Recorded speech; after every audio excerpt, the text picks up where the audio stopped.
बिस्मिल्लाहिर्रहमानिर्रहीम। अस्सलाम वालेकुम। शेखपुर देसी किचन व्लॉग में आप सबका वेलकम। उम्मीद करते हैं कि आप सब खैरियत से होंगे। एक नए व्लॉग में एक नई रेसिपी के साथ और बहुत ही मज़ेदार।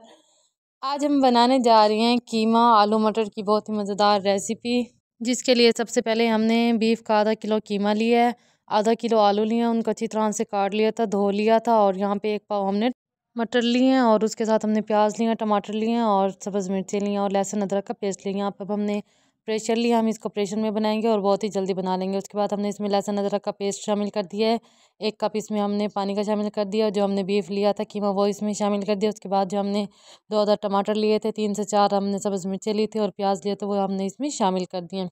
शामिल करने के बाद हम इसको अच्छी तरह से मिक्स करेंगे। उसके बाद हम इसमें स्पाइसी शामिल कर देंगे और स्पाइसी तो हम घर के ही इस्तेमाल करेंगे और घर के मसालों से बहुत ही मज़ेदार खाना बनता है। आपने भी इसको ज़रूर ट्राई करना है।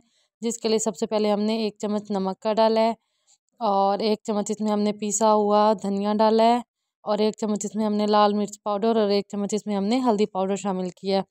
मिसालों की क्वांटिटी आप अपने टेस्ट के मुताबिक कम या ज़्यादा कर सकते हैं। उसके बाद हमने इसको चम्मच की मदद से अच्छी तरह से मिक्स करना है और हमने इसको 10 मिनट का प्रेशर दे देना है। तो अगर अभी तक आपने मेरे चैनल को सब्सक्राइब नहीं किया तो अपने प्यारे प्यारे हाथों से मेरे चैनल को सब्सक्राइब कर लें और बेल आइकन को प्रेस करना मत भूलें, ताकि मेरी हर नई आने वाली वीडियो की नोटिफिकेशन आप लोगों तक बआसानी पहुंच सके। तो यहाँ पे मसाला अच्छी तरह से मिक्स हो चुका था, हमने इसको फिर 10 मिनट का प्रेशर दे दिया। तो यहाँ पे हमने इसको 10 मिनट का प्रेशर आ चुका है और यहाँ पे अब हमने इसका प्रेशर खोल लिया और चम्मच की मदद से हमने इसको अच्छी तरह से मिक्स करना है। तमाम मसाला सूख चुका था। अब इसमें हमने घी शामिल कर देना है। यहाँ पे हमने इसमें 3 सालन वाले चम्मच घी के शामिल किए हैं और आप जिस चम्मच से बनाते हैं आप वो चम्मच आपका हिसाब होगा, आप उस हिसाब से ले सकते हैं।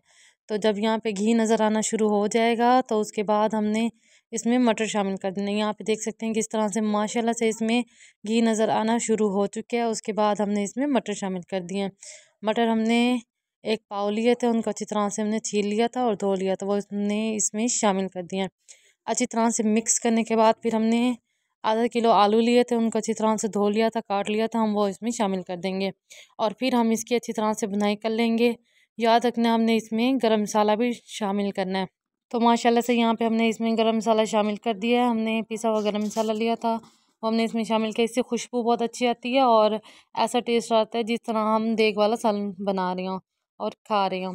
तो ये अच्छी तरह से हो चुका है। उसके बाद हमने इसकी बुनाई कर ली थी 10 से 15 मिनट। अच्छी तरह से बुनाई करने के बाद हमने इसमें 1 मग पानी का शामिल कर दिया। 1 मग पानी शामिल करने के बाद हमने इसको 10 मिनट का मज़ीद प्रेशर दिया और उसके बाद यहाँ पे माशाल्लाह से हमारा सालन बहुत ही मज़ेदार बन के रेडी हो चुका है। शोरबे वाला आलू मटर ये बहुत ही मज़ेदार बन के रेडी हो चुका है।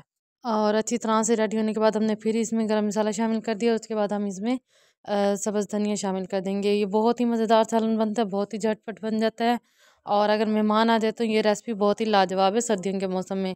तो यहाँ पे हमने इसको एक प्लेट में डाल लिया है और आप सबको भी दिखाया। आपके पास जो बर्तन मौजूद हो आप उसमें डाल सकते हैं। वीडियो पसंद आए तो एक प्यारा सा कमेंट कर दीजिएगा। कल मिलेंगे एक नए व्लॉग में एक नई रेसिपी के साथ। अल्लाह हाफ़िज़।